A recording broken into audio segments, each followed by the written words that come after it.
चलो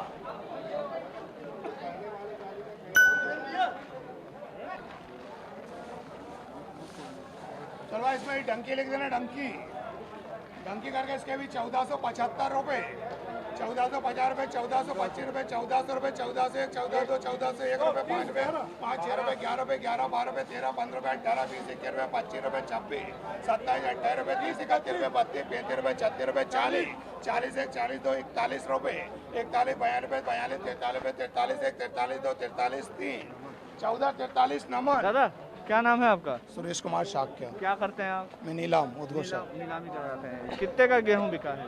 1443 रुपये। 1443 रुपये। क्या प्रक्रिया रहती है, मतलब रेट कैसे डिसाइड होता है? रेट माल से डिसाइड होता है, तो इसमें डंकी आटा आ रहा है।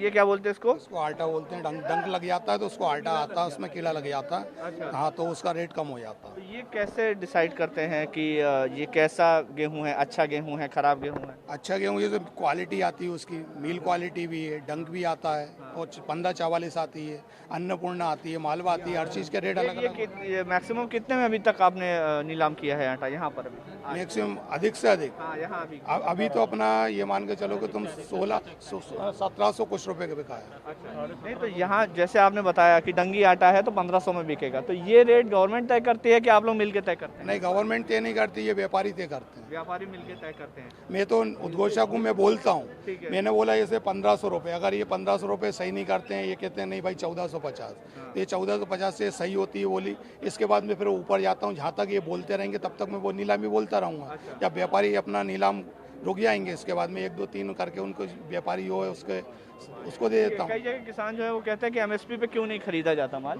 तो क्या वजह है कि किसान का माल एमएसपी पे व्यापारी नहीं खरीदता? एमएसपी पे व्यापारी जब खरीदेगा, जैसे आप अपनी सोसाइटी वगैरह तुलती हैं, उस पर एमएसपी पे निर्धारण होता है, उस टाइम पे तो वो सोसाइटी खरीदती है। बाकी अगर जो एमएसपी के अंदर नहीं आता वो व्यापारी वर्ग खरीदता है। अच्छा। तो उसके लिए एमएसपी अनिवार्यता नहीं होती व्यापारी के लिए? व्यापारी तो एमएसपी से ऊपर भी खरीदता है, अगर उच्च क्वालिटी है तो। अच्छा। हाँ, ठीक है। आप क्या व्यापारी हैं सर? ठीक है। ये क्या वजह है? बहुत जगह किसान डिमांड कर रहे हैं, दिल्ली में भी डिमांड की है कि एमएसपी पे खरीदारी नहीं हो रही, तो क्या व्यापारी नहीं खरीद सकता एमएसपी पे? एमएसपी से ऊपर खरीदता है व्यापारी तो। अच्छा। माल की क्वालिटी के अनुसार चलता है व्यापारी। कि क्या है कि एफएक्यू क्वालिटी होगी तो ऊपर बिकेगी, अच्छा। और उससे डाउन होगी अच्छा। तो कम बिकेगी। सीधी सी बात है, क्योंकि व्यापारी माल बेचता है क्लेम कंडीशन, आगे फैक्ट्रियों में उसका क्लेम कट जाता है, तो यहाँ पे उतना कम हो जाता है भाव किसान का। प्रॉफिटेबिलिटी निकालने के लिए जरूरी है। व्यापारी को 1% से ज्यादा नहीं बचता कैसे भी करके। अच्छा। व्यापारी उसका अपना मार्जिन लेके चलता है, मुझे 1% चाहिए, इससे ज्यादा नहीं चाहिए। ठीक है। इतना कंपटीशन होता है हम व्यापारियों के बीच में, जी जी। हम अपना 1% ही बचा पाते हैं, उतनी तक हम ताकत लगाते हैं, 1 1 रुपए पे हम बोली लगाते हैं। ठीक है। लेकिन जैसे कि एमएसपी पे अभी 1935 रुपए खरीदा गया, आप सब मिलके डिसाइड कर लेते हो कि 1500 से ज्यादा पे हम नहीं खरीदेंगे? 2500 भी खरीदते हैं हम तो शरबत की। जी जी। पूरा बाजार रहता है इसका, पूरा इंडिया के बाजार खुलते हैं सुबह, प्लांटों के भाव, मार्केट के रेट पे डिसाइड होता है। मान लो हैदराबाद मद्दा है तो यहाँ मद्दा वही लेंगे। मैं कह रहा हूँ कि डिसाइड तो व्यापारी मिलके ही करते हैं। नहीं, ऑल ओवर इंडिया में प्लांटों के रेट खुलते हैं, प्लांट वाले कहते हैं। पे गवर्नमेंट इनको एक समय देती है कि 3 महीने के अंदर आप एमएसपी पे तुलवा लो। ठीक है। जो किसान उन 3 महीने के अंदर रजिस्ट्रेशन करवा के एमएसपी पे तोलता है, जितनी उसकी अलाउ है तोल देता है, बाकी मार्केट में बेचता है। आज जैसे प्लांट के भाव हैं 1700 रुपए खुले हैं, प्लांट के भाव गेहूं के एमएसपी 1700, एमएसपी से कम फ्लोर मिल। प्लांट यानी व्यापारी तो हुए? नहीं, फ्लोर मिल है। हम वेंडर्स हैं। फ्लोर मिल भी सरकारी तो नहीं है ना, वो भी तो व्यापारी कहे जाएंगे। आटे का रेट ही 1850 रुपए। 1800 अगर हम बढ़ा देते तो गवर्नमेंट बोलती महंगाई करते हो। ठीक है। अगर 1800 में रेट है तो गरीबों को 1800 में आटा मिलता है। आज आशीर्वाद का आटा आपको 40 रुपए से कम नहीं मिलेगा, लोकल आटा आपको 18 रुपए में मिल जाएगा। हर आदमी 40 रुपए का आटा नहीं खाएगा। ठीक बात है। तो ये आरोप किसानों की तरफ से व्यापारियों पे क्यों लगते हैं कि वो अपनी मोनोपोली चलाते हैं? किसानों को एक निश्चित समय मिलता है, 3 महीने की अवधि मिलती है कि उसमें अंदर आप चाहो तो एमएसपी पे तुलवाओ।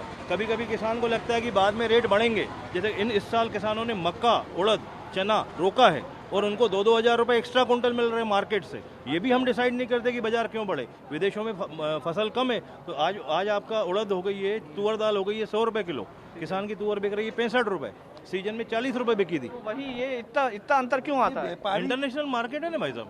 अच्छा। सरकार की नीतियां हैं, निर्यात नीतियां हैं। अगर वहाँ डिमांड फसल कम है तो बाद में रेट बढ़ेंगे।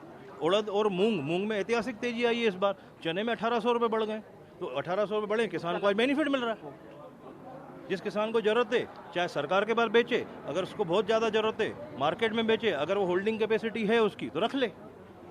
व्यापारी रेट तय नहीं करता, व्यापारी तय नहीं कहता, 40-50 व्यापारी सब और ऑक्शन एक में चीज माल बताऊं लेते हैं, आपको, जिसे जो मैं एक पड़ता चीज का लगता है और वो लेता जानकारी है। दूं आपको, इसमें नेशनल कमोडिटी एक्सचेंज है जिसके साथ नेफेड के साथ आज सेंट्रल गवर्नमेंट भी कोई टाई अप कर रही है। हमारे यहाँ रेट ये नेशनल स्टॉक NCDX खोलता है सुबह सुबह 9 बजे, उसके हिसाब से मार्केट अप डाउन होते हैं शेयर बाजार के टाइप से। 80-85% मतलब 95-98% 1450 1550 बिक रहा है। अच्छा, क्या वजह है? वजह माल क्वालिटी खराब हो गई, पानी लग गया उस वजह से। अच्छा, पानी लग गया ये तो- पानी लगा हुआ माल सरकार ने 1925 रुपये में लिया है। तो वही मेरा पूछने का मतलब है कि इतना अंतर क्यों आ रहा है? तो ये व्यापार के ऊपर है, व्यापारी जाने और मंडी जाने। कोई नहीं हो रहा है, बाहर जो बाहर जाता था वो निर्यात नहीं हो रहा है। हाँ। इस चक्कर में थोड़ी मद्दी है।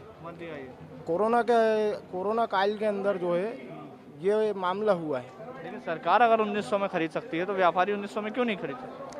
व्यापारी का माल आगे जाएगा तो व्यापारी खरीदेगा, अच्छा, माल आगे जा नहीं रहा है तो व्यापारी कैसे खरीदे। ठीक है।